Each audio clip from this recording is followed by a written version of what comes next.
Welcome to Sappy Hour, brought to you by Intelligent Change. I hope you guys have had an amazing week. If you haven't yet, check out my book, Sappy Medium. The link's in the description. There's a code, Sappy Hour 10 for 10% off. Sappy Medium by J.B. Copeland, the rough draft. And again, this is going to actually be turned into a coffee table book. It has some fun little writings in there, some deep writings, some letters, the story of the good storm. Just a lot of stuff that I wrote in a time where shit was hitting the fan. And so I also like it because it's a decoration piece. Like the colors are everything. So check that out. Today, we're going to dive back into a voicemail. And it's from, I don't know everything about the caller. All I have is like their number and then whatever they say. This is a 19-year-old young man that is in college now, has made a lot of friends, but has always felt lonely. And loneliness is one of those words that we all recognize, that we've all felt, that, feeling lonely your whole life, feeling lonely for a season in your life. And honestly, I don't feel like anyone's really explained it to me. And it's like, oh yeah, you're going to be lonely. You're supposed to be lonely right now. But I believe that everything has meaning. And so that's what today's podcast is about, is we're going to dive into, especially with this voicemail, we're going to dive into what he is asking. And it's, why have I felt lonely my whole life? And I can usually pick myself up out of it. But this time, I'm in college, I'm surrounded by people, and I still feel so lonely. And I can't, and this is a time where I really can't pick myself up out of this loneliness, and I don't know what to do. And so that is what we're going to cover today. Let's go ahead and hop in to the voicemail. Hey, JB. Sorry, I don't talk about my emotions often. I'm 19. I'm in college right now, away from home, and I've just been really lonely lately. Loneliness has always been part of my life, it seems. Ever since recently, even though I've made friends and I know a lot of people here, I just can't get out of that funk like I usually can. So thanks for listening. I appreciate the work that you do. Thank you. I like that guy. I know I've never seen his face. I have no clue who he is, but I like that guy. It's hard to call in and say that. It's hard to call in and say, I don't usually show my emotions. I don't do this.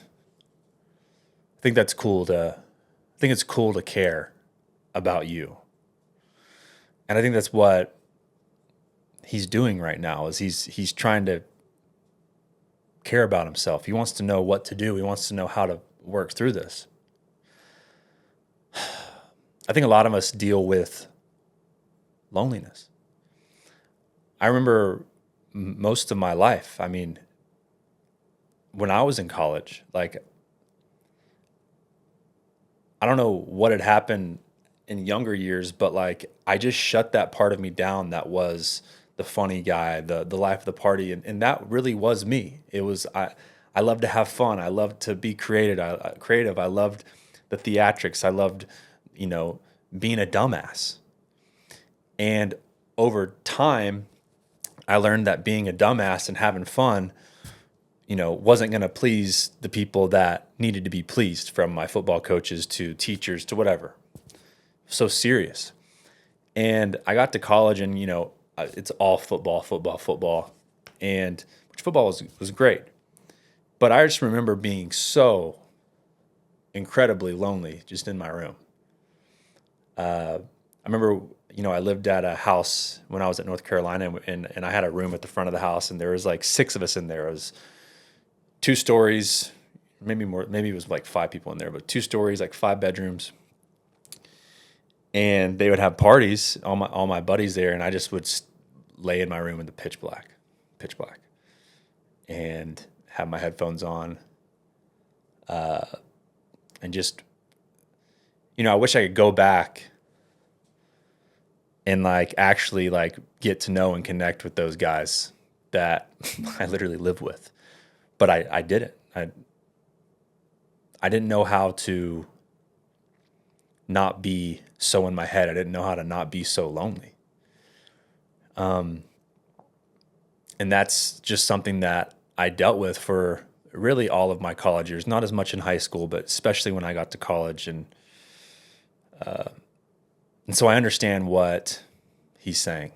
I understand the feeling that he feels. It's like, everyone, you know, but what is, there's a quote that says, you have everyone, but no one has you. You're around everyone, but no one understands you. No one really knows you. And that's just a sucky feeling is feeling like, misunderstood, feeling alone. And I really want to dive into this and figure this shit out because I think that we got a good episode today. And I think that this is not only going to help him, but maybe also a little bit of me and kind of what I went through and bringing some understanding to that for myself. And then if you're listening and you're dealing with loneliness, have dealt with loneliness, that's what today's about. Working through loneliness. Okay, I want to start with the self-discrepancy theory. I don't know if anyone has heard of this, but it's proposed by psychologist E. Torrey Higgins in 1987. The self-discrepancy theory says that each of us carries three internal selves. The first is the actual self, like the real you. A lot of time, this part of you gets buried. Then there's the ought self, like ought to this, ought to that. The ought self, O-U-G-H-T self, who you think you ought to be or must be to keep love or avoid rejection. And then there's the ideal self, that you wish that you could be, the fantasy version that would finally feel whole, accepted, fulfilled. God, this all hit really hard for me when I was researching this. When these versions overlap smoothly, we feel coherent and at peace. But a lot of the times they don't. Like your actual self is completely buried because you didn't feel accepted when you were younger. And then the ought to self is like, well, I ought to do this to feel accepted. And, I'm going to, whatever it is that you do. And then there's the ideal self. If I could just be that person. And it's just like all of them are out of line. When they're all together, it's great. But like, I think I'm still trying to figure that out of how to make sure all that is aligned. When who you are and who you think you should be don't align, the mind registers distress. It's stressful. I mean, you remember that? I don't know if anyone's going through that right now, but I remember that. Being in college, being in high school, and it's like, I feel like I'm supposed to be this is because this is what either people's actions or what their words have told me of how to be. And like the actual me is not like that. And, you just don't feel accepted. You don't feel very at ease. I'll tell you that because you're like, I have to literally change myself to be accepted. A gap between actual and ideal selves tends to produce sadness, disappointments, or hopelessness. A gap between actual and ought to selves produces anxiety, guilt, and pressure. Listen to that again. A gap between actual, who I am, and ideal selves tends to produce sadness, disappointment in yourself, and hopelessness. And then a gap between your actual and ought self produces anxiety, guilt, and pressure. So there's the actual self, the ideal self, and the ought to self. And so then, because of that gap, you start to not like yourself. You're very disappointed in yourself. And so you say, well, how am I going to get there? How am I going to become that performative ideal self that will be accepted? Well, you turn into your ought to self.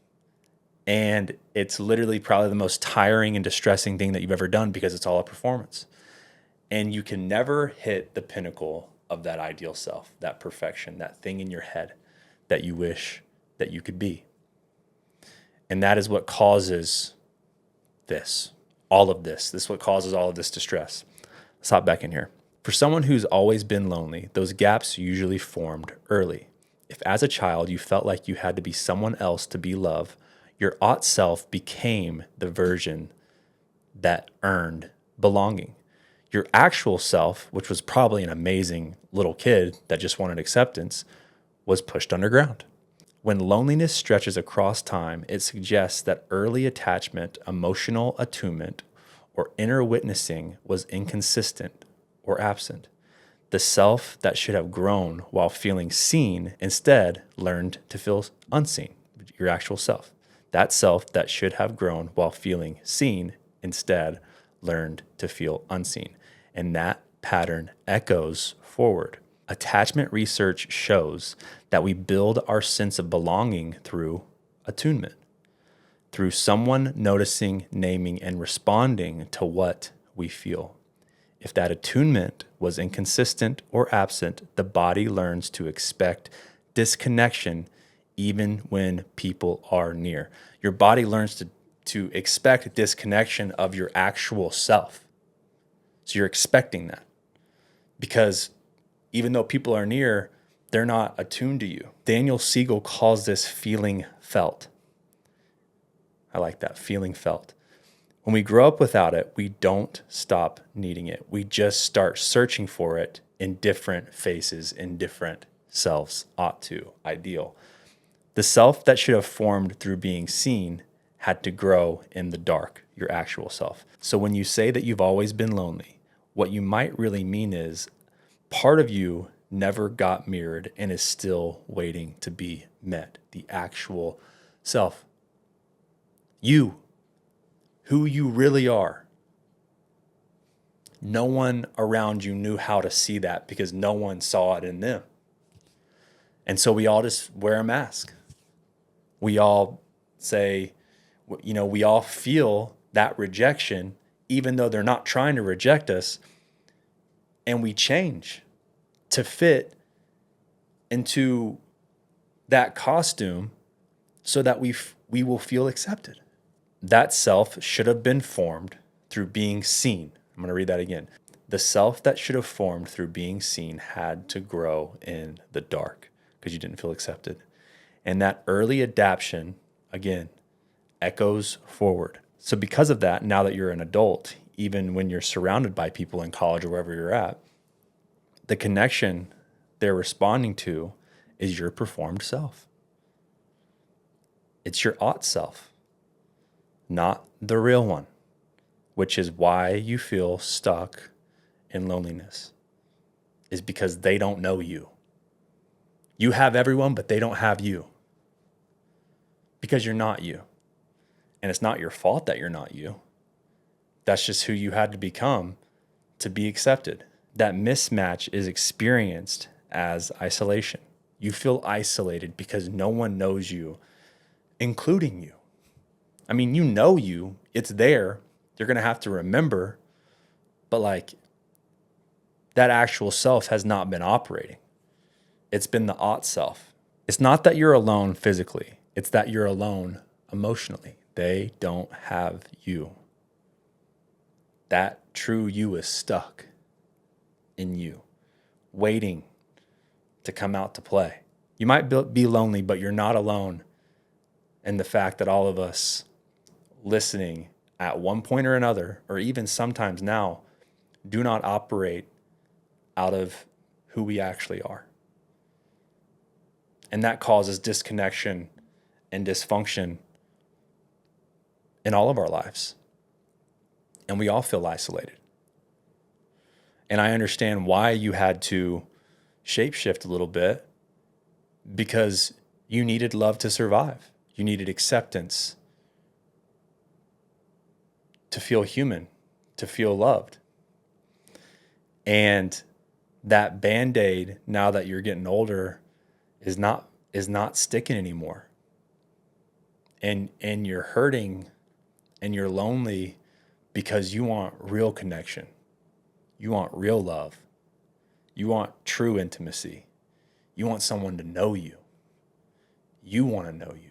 I know it might seem like a curse right now, but this is a really good thing that this is coming to the surface and you're not able to bandage this anymore, like you said in the call. Looks like Loneliness is here to stay until it just wants you to get the memo. So we're going to get the memo.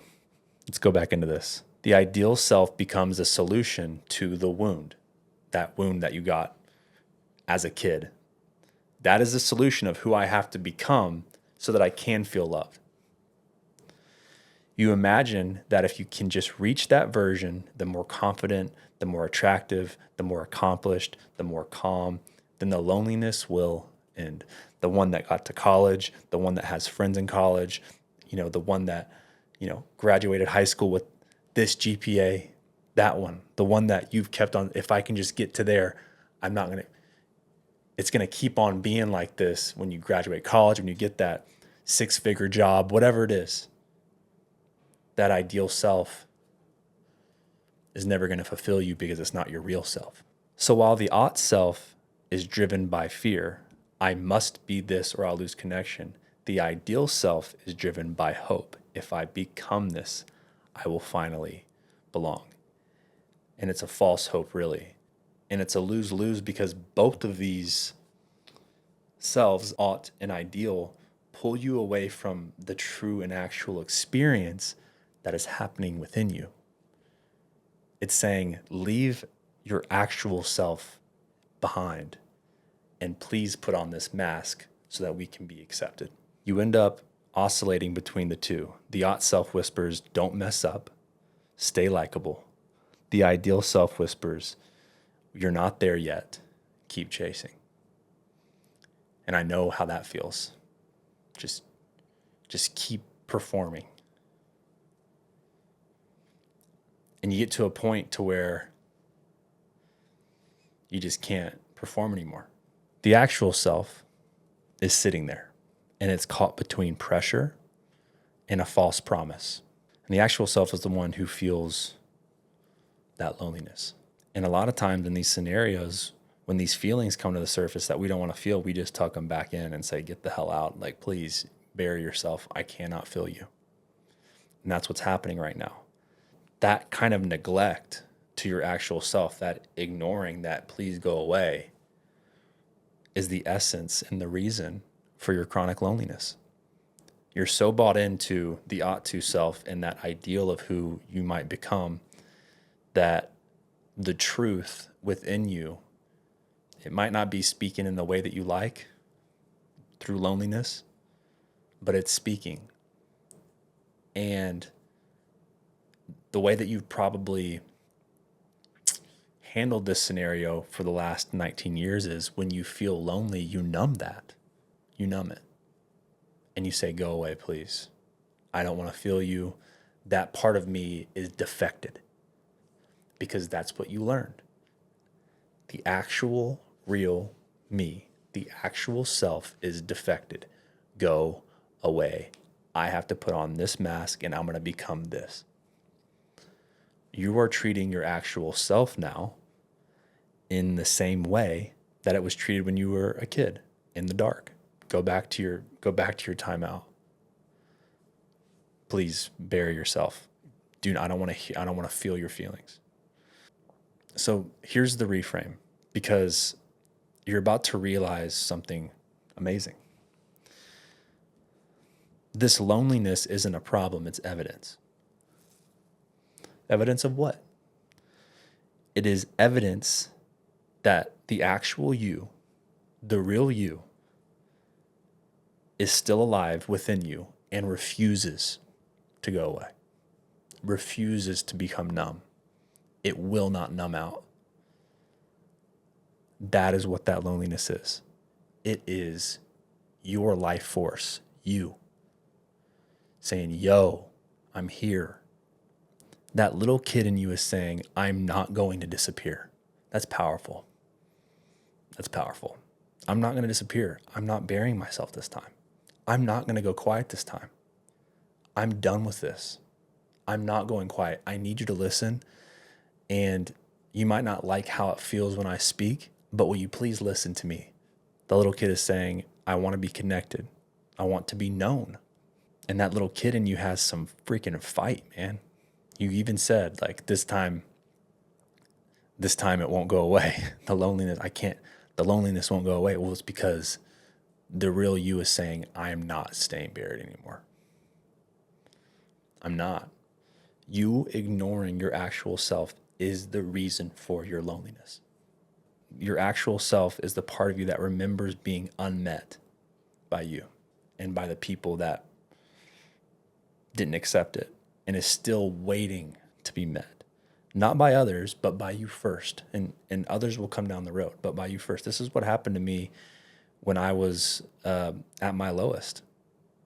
This is what changed my life, was me re-meeting me and being like, damn, I have been not me. And I'm really sorry, JB, that little JB or whatever I wanted, that I've numbed you out. I'm really sorry. So this is where the process starts. When you stop treating loneliness as your enemy and start listening to what it's trying to say to you. The loneliness is your actual self sending a signal, an SOS, to the self that has been in the driver's seat. This loneliness is not your curse. It is your compass. It is showing you how to not feel isolated and lonely anymore. And so what do we do with this reframe? Awareness is a huge part of it. Like I do say that a lot, being aware that this is just what it is, that now you know what the loneliness is. That's a huge part of it. But here's the thing is what happens in these scenarios is, I can give you some how-tos, some steps, and I'm going to. I have 6 of them. But really, this is all about you just getting in tune with yourself. And the way that you do that in this situation is just become attentive. Become attentive and aware and in the moment to understand, okay, I just need to be more present with myself so I can understand myself. That's probably what's happened is like life is probably such an out-of-body experience for you because you're not you, that like you're just going through the motions. And I understand that and I get that. And it's not bad. I'm not saying that that's a bad thing, but what I am saying is like you're going to have to get back into yourself, get back into this moment, get back into the present, become aware of yourself, what you're feeling. And so that's going to be step 1. And here's the thing is your actual self isn't waiting for you to like invent it. All it wants is for you to remember it. And so that's what we're going to talk about is because it's just you meeting them again and you letting them out. That's it. So number 1 is recognizing the false selves that you built. You cannot find what's real without seeing what has been pretend. Start noticing the situations where you edit yourself, where your body tenses, your humor shifts, and your voice performs. Those are clues that you've slipped into an adaptive self. The first step back to actual self isn't being authentic. It's recognizing when you're not authentic. And that's just awareness. And that's just being attentive. So that's what you're going to have to do is start to get to know yourself. The way that you get to know yourself is by being present and attentive and aware in the moment. And when do you know when you're not you? You know it. You know when it ought to be, or you're in that ought self. It's like, no. Start realizing when you're performing. Start realizing when you're not being you. And there will be signs. And those signs will come, through your mind, body, heart, tight chest, whatever. Just be attentive. Become aware. And when you are not yourself, and it might be 100% of the time right now, I don't know. But when you are not yourself, take note. Become aware of that. Number 2, undo the oughts. Notice how often your inner language includes should, supposed to, need to. Each of those phrases, and not in all situations, like if you need to take out the trash, take out the trash. Each one of those phrases belongs to the ought self, the version trained to maintain belonging. Replace I should with I want or I feel. It sounds small, but it starts retraining the nervous system to respond to inner truth instead of external demand. Neuroscience supports this. Shifting language from obligation to agency activates the brain's default mode network. That's what's kind of happened is you're on default mode right now, which I'm saying kind of like the out of body experience is like you're playing a part. You don't want to be playing the part, but that's just how it's happened. There's a disconnection with you and who you really are. When you activate the brain's default mode network, this integrates autobiographical memory and personal meaning, which are like the key components for getting to know yourself. Autobiographical memory and personal meaning. And that happens when, like I said, you shift language from obligation to agency. All these things are right now that I'm talking about is just being in the moment, becoming aware. You have new understanding now. Okay, this is what this loneliness is. This is where this loneliness came from. This is what's happened. And with that in itself, the journey of finding yourself and unbecoming that is already well on its way. So I'm not saying you got to do all this stuff. I'm just saying become aware of who you are and don't judge yourself. Don't judge yourself when you find yourself being not authentic. Don't be like, damn it, what the hell? I can't believe. No, be nice to yourself. Be like, hey, dang it, that's not me. That's it. That's not me. I love me though. That's not me. Just start to get to there's no judgment here. There's none. You have to be very kind to yourself for this to work, and you need to look at yourself in a third person point of view and be able to look and see, I'm not being me here. I feel a lot of pressure here. Why? And start to ask questions. Start to get to the bottom of some things, and that just takes awareness. Number 3 is revisit what felt like you before the performance began. Think about, it might be nostalgic, but like think about being a kid. What did you like? Like, how can you reconnect with that little kid? Maybe it's going and getting some ice cream. Maybe it's riding your bike. Maybe it's going in like to the nature preserve or something and exploring. Maybe it's going and watching an animation movie. I don't know. Whatever you want, whatever it is that you can do to start reconnecting with that little kid and that actual self. Just try and remember what they wanted. Number 4, let honest relationships mirror back to you. And what I can tell in this situation is maybe there aren't a ton of honest relationships. And you have the opportunity, if there are close people around you, to take a chance and say, hey man, like this is what I'm going through. Because they might only know your ought self. But I'm guessing, they're probably living in their ought selves too. Potentially. And the number one magnet in this world is someone being them, being authentically them. And it's funny because we think that if we're us, everyone will leave, because that's what we were taught. That's the biggest lie we've ever heard. But when we really begin to be authentically ourselves, yeah, some people won't like it. Who the fuck cares? But what will happen is you will attract your people. And I'm willing to bet that some of the guys, girls, people that you've met in college would love to see you, to know you. My roommate in college, his name's Fat Mello. It's not his actual name, but Jeremiah is his actual name. But we all call him Fat Mello. The thing I loved about Mello is that like he was an anime nerd. Like his whole room looked like a 4th grader's room. And everyone loved him because he was just him. Thought that was cool of him to be able to just be him. And so just try and have some honest relationships. Maybe that's one perfect person. Maybe that's 2 people. But you're going to get that mirror and attunement back that you've needed. It's going to help you begin to even know yourself more and more because you have someone that's there with you. I'm believing that you have that person around you. I really do. Number 5 is integrate, don't idealize. Okay. The goal isn't to kill off your adaptive selves. That's what I was saying when don't be so judgmental. You're not trying to what you're trying to do is kindly correct. Kindly correct.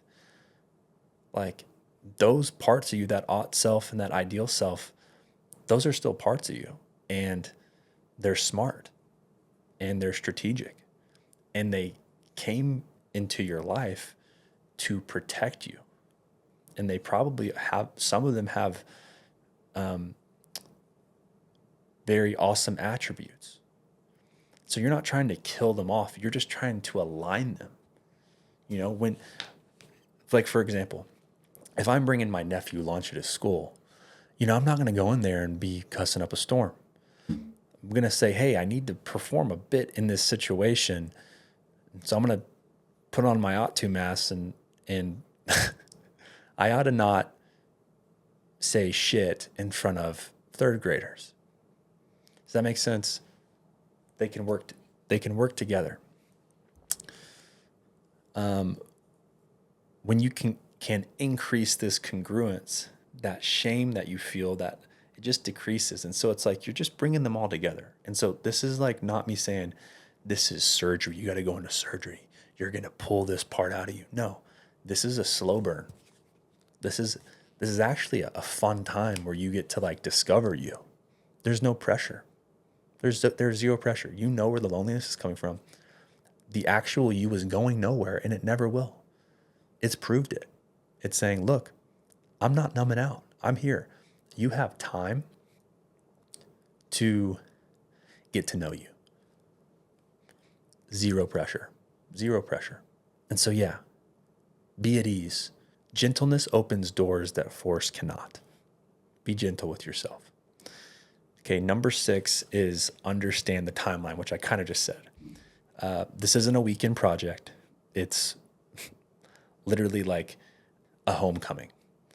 Okay, you're building an internal relationship, one that's curious and not critical, not judgmental. Every time you pause before defaulting to who you think you should be, you're making contact. Every time if you just pause, let me respond and not react. That made me feel like this, and I feel like I ought to do this, but I'm not going to because, that's just coming from a bad place. It's coming from fear of not being loved. And really what I want to do is this. Every time you tell the truth about what you feel, even privately, you are reinforcing that true and authentic connection. I'm not asking you to run a triathlon and move mountains. I'm asking you to just get in tune with yourself and be aware with yourself. Be aware. And that is going to take a little bit of practice, but you can do it. So listen, for anyone listening, here's the hope is that loneliness that you feel just means that you're alive. It means you're not going anywhere. It means that the real you is here to stay.